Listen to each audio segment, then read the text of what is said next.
In 1835, a woman stood on the salt-sprayed shore of San Nicolas Island as a schooner pulled away into the gray expanse of the Pacific. The ship carried the remaining members of her community up toward a mainland she had never seen.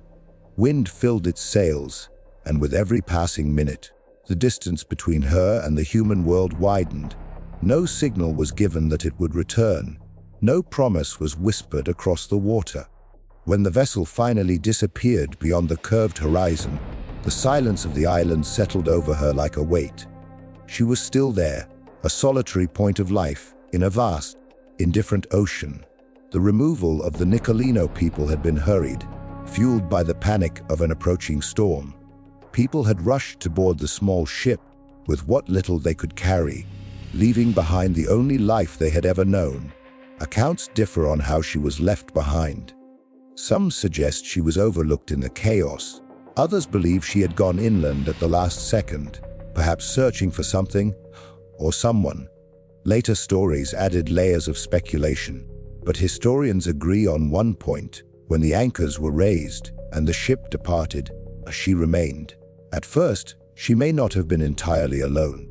Fragmented reports suggest a young son remained with her for a short time, a small echo of the community she had lost. But the island is a harsh guardian. If those accounts are accurate, his death came soon after, possibly claimed by the very sea that had taken her people. He may have drowned while attempting to cross rough waters in a small, improvised canoe. The loss, if it occurred, was not just personal, it was absolute.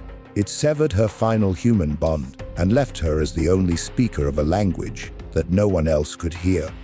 What followed was not immediate desperation, but the slow, crushing realization of total presence. No voices returned, no boats altered course to investigate the smoke of a lone fire. The island remained, and she was forced to remain with it, becoming a part of its ecology. Rather, San Nicolas Island lay 60 miles from the mainland, a long, narrow strip of sandstone and scrub, shaped more by the relentless Pacific winds than by human history. The ocean surrounded it without interruption, a blue-black wall that offered no exit. Fog arrived often, thick and cold, erasing the horizon and turning the land into a ghost world. Fresh water was a rare treasure, hidden in small rock basins. There were no trees tall enough to break the gales that swept across the island, meaning every day was a struggle against exposure. Life on the island had always demanded a specific kind of attention. The land offered no margin for error. Vegetation grew low to the ground, tough and twisted, pressed flat by the weight of salt and weather. Steep, crumbling cliffs fell directly into the churning surf below. Moving across the island meant navigating a landscape that felt like it was trying to push you off. Survival depended on knowing the language of the wind and the rhythms of the tides. But the water held a cold abundance. Massive forests of kelp stretched offshore, swaying like drowned trees. In the current, abalone the size of dinner plates clung to the rocks in the tidal zones. Seals, heavy and loud, hauled themselves onto the open beaches. For those who knew the patterns, fish moved through the deep channels with predictable regularity. For thousands of years, the Nicoleño people had lived within these constraints. They did not try to dominate the island. They adapted to its breathing. Knowledge was a survival tool, refined over generations and passed down through memory. By the time the woman was left behind, she was the sole keeper of this ancient manual. She was not a victim improvising in the dark. She was an expert practicing a craft. Long before her isolation, the world outside had already begun to dismantle her people. In the early 19th century, Russian fur traders had arrived, driven by the immense value of sea otter pelts. They brought violence that the island's isolation could no longer protect against. Armed elite hunters were brought in, and the resulting raids destroyed the stability the Nicoleño had maintained for centuries. The effects were catastrophic. Numbers plummeted as new diseases, for which they had no immunity, raced through the village.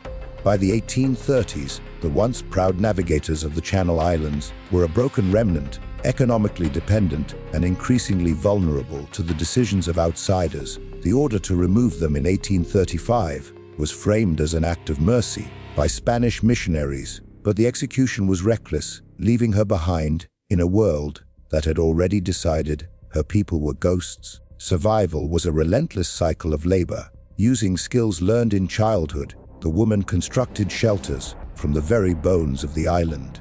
One dwelling used the massive rib bones of a beached whale as its frame arched like a cathedral against the wind. She filled the gaps with driftwood, sea grasses, and packed earth. Other shelters were portable, moved as the seasons dictated. Every placement was a calculation, considering wind direction, access to tide pools, and protection from the sun. She crafted clothing from the world around her. She fashioned a remarkable gown from the iridescent feathers of cormorants stitched together with the precision of a master. Without metal, sewing was a slow, meditative process, using needles carved from bone and thread made from animal sinew. Every tool she used, stone scrapers, bone awls, woven baskets, had to be maintained or replaced by hand.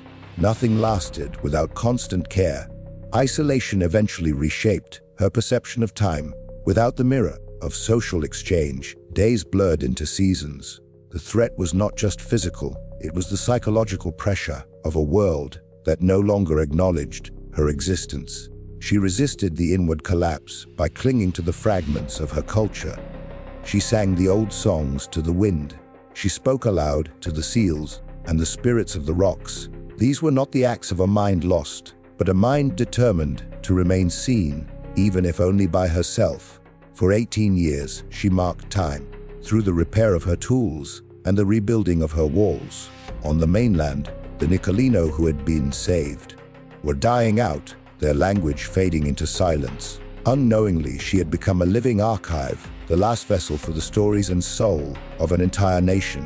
The world finally remembered her in 1853.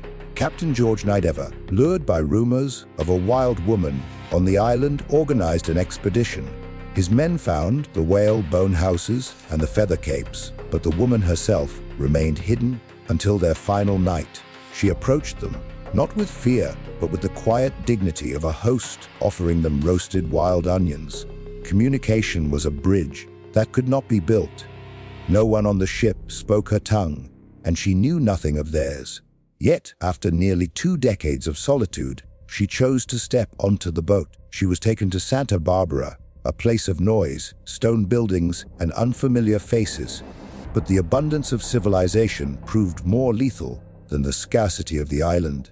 Her body, forged in the clean isolation of the Pacific, could not tolerate the new foods and bacteria of the mainland. Within 7 weeks, the woman who had survived 18 years of solitude died of dysentery. She was baptized on her deathbed and given the name Juana Maria. She was buried in an unmarked grave at the mission, a stranger among strangers. The island she left behind remained as it always was, vast, wind-swept, and silent, keeping the secrets of the 18 years she spent as its only queen.